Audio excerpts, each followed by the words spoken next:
السلام علیکم دوستو، جرنی آف ناولز کے پلیٹ فارم پہ آپ کو خوش آمدید۔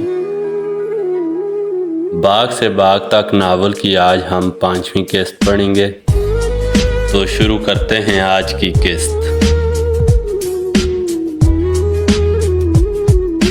ماموں دلبر سنگھ کے گھر میں آنیہ اور نہار نے ایک رات اور گزاری۔ رات کے کھانے کے بعد دلبر ماموں کا ایک دوست آ گیا۔ وہ بھی ان ہی کی طرح جولی تھا۔ وہ اس کے ساتھ ڈی وی ڈی پر ایک پنجابی ڈرامہ دیکھنے میں مصروف ہو گئے۔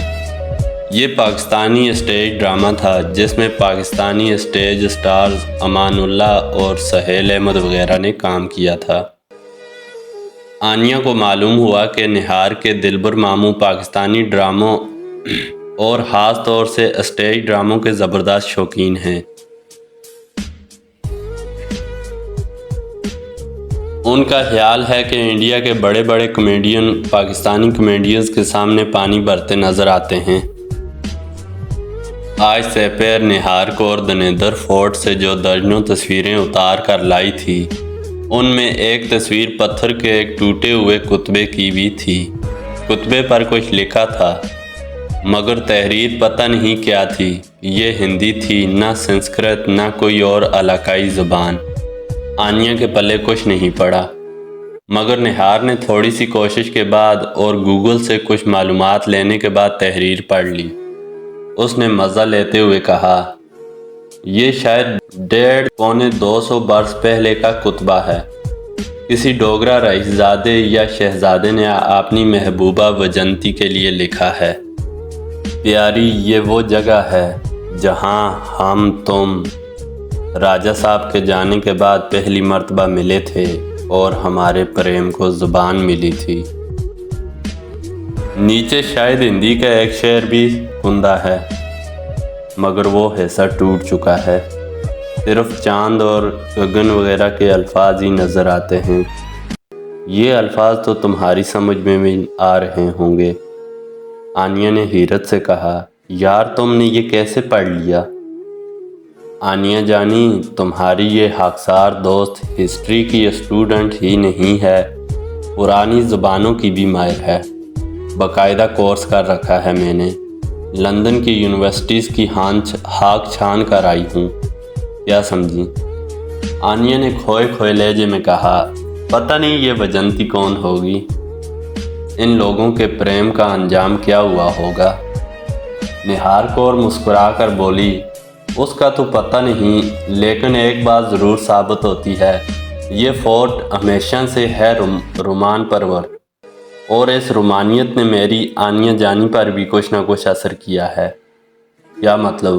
آنیہ چونک کر بولی، تاڑنے والے بھی قیامت کی نظر رکھتے ہیں جناب۔ نہار کور نے آنکھیں نچائیں، یہ کیا فضول بکواس ہے؟ آنیہ کا رنگ ایک دم گلابی ہو گیا۔ نہار زور سے ہنسی، اس کو کہتے ہیں چور کی داڑھی میں نہیں، چورنی کے بالوں میں تنکا۔ آنیہ جانی، میں نے تو صرف رومانیت کا تذکرہ کیا ہے، آثار قدیمہ میں بھی تو ایک طرح کی رومانیت ہوتی ہے، اس میں صنف مخالف وغیرہ کا ہونا ضروری تو نہیں۔ آنیہ ابھی تک غصے میں نظر آ رہی تھی، چہرے پر ایک شرمگین سا تاثر بھی موجود تھا۔ نہار سنجیدہ لہجہ اختیار کرتے ہوئے بولی، ویسے آنیہ مزاح کی بات تو رہی ہے ایک طرف، شہابی حیدر پرسنالٹی زبردست ہے، ویسا ہی سائیداج اور آن بان والا، جیسا کہ تم نے ایک تصور قائم کیا تھا۔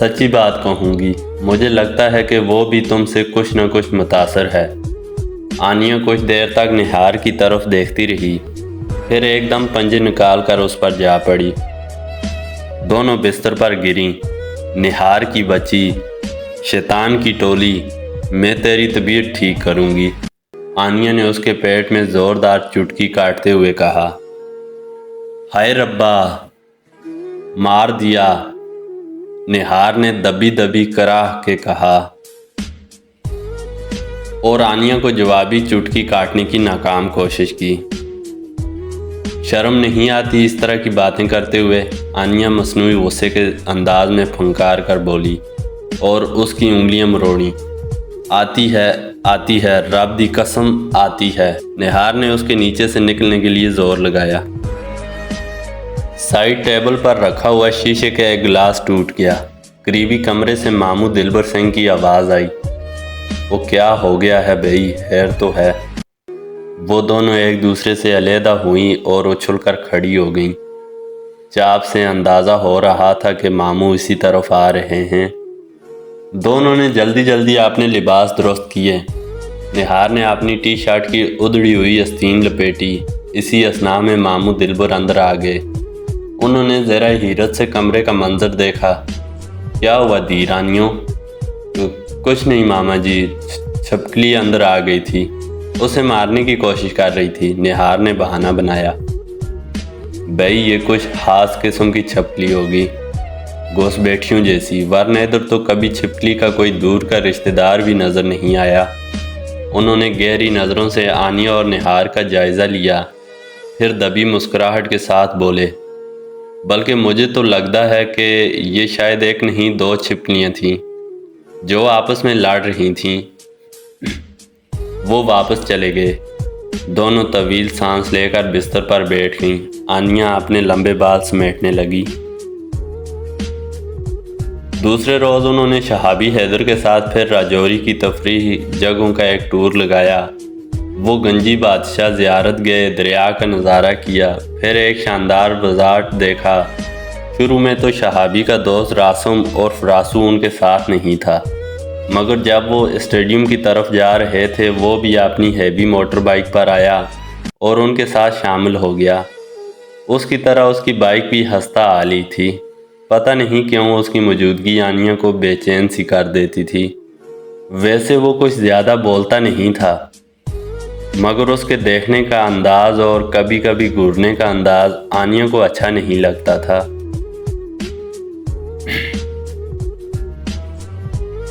باتوں کے دوران میں وہ آنیہ سے مخاطب ہوا اور ہنس کر بولا، کل تو آپ بہت پریشان ہو گئی تھیں، شاید آپ نے یہ سوچا ہوگا کہ میں نے آپ کی دوست کو اغوا کر لیا ہے۔ نہار چمک کر بولی، آپ جمع ہاتھ رکھیے، میں اتنی جلدی اغوا ہونے والی نہیں ہوں۔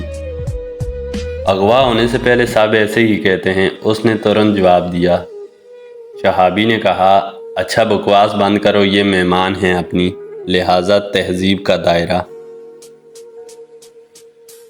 وہ مسکرایا اور منہ پھیر کر سگریٹ کے کش لینے لگا۔ یہ دن بھی کافی خوشگوار گزرا۔ سیر سپاٹے کے دوران میں آنیہ اور نہار اپنے میزبان شہابی حیدر سے مختلف سوالات بھی پوچھتی رہیں۔ ان سوالات کا تعلق شہابی کے والد تیمور حیدر اور دادا اسداللہ کے حوالے سے ہی تھا۔ دکھانے کے لیے آنیہ اپنی ڈائری میں آرٹیکل کے لیے کچھ نوٹس وغیرہ بھی لیتی رہی۔ شہابی حیدر کی زندگی میں جھانکنا، معاشرے اور موجودہ اقدار کے حوالے سے اس کی بے باک گفتگو سننا، اس کے ساتھ بیٹھ کر کھانا پینا، یہ سب کچھ آنیہ کو بہت بھلا لگ رہا تھا۔ شام سے تھوڑی دیر پہلے ایک تفریح پارک کے مین گیٹ پر انہوں نے ایک دوسرے کو الوداع کہا۔ کل سویرے آنیہ اور نہار کو بذریعہ بس واپس جلندھر چلے جانا تھا۔ ایک دوسرے سے فون نمبرز اور ای میل وغیرہ کا تبادلہ ہوا۔ الوداعی کلمات کہے گئے۔ آنیہ کو یوں لگ رہا تھا جیسے وہ اپنی کوئی قیمتی چیز یہاں چھوڑے جا رہی ہے۔ اچانک ایک جانب سے راسو وارد ہوا اور ایک سیاہ گلاب آنیہ کو پیش کر دیا۔ موقع ایسا تھا کہ وہ انکار بھی نہ کر سکی اور گلاب تھام لیا۔ وہ بالکل سیاہ نہیں تھا بلکہ پتیوں کے باہری کنارے ہلکے سے گلابی تھے۔ اس شیڈ نے پھول کو ایک منفرد لک دے دی تھی۔ راسو بولا، یہ بڑا کامیاب پھول ہے، شاذ و نادر ہی نظر آتا ہے، اب بھی صرف ایک ہی ملا ہے، ورنہ ایک میس نہار کو بھی پیش کرتا۔ شہابی نے ہنس کر کہا، تو میں آنیہ کو ہی کیوں پیش کیا؟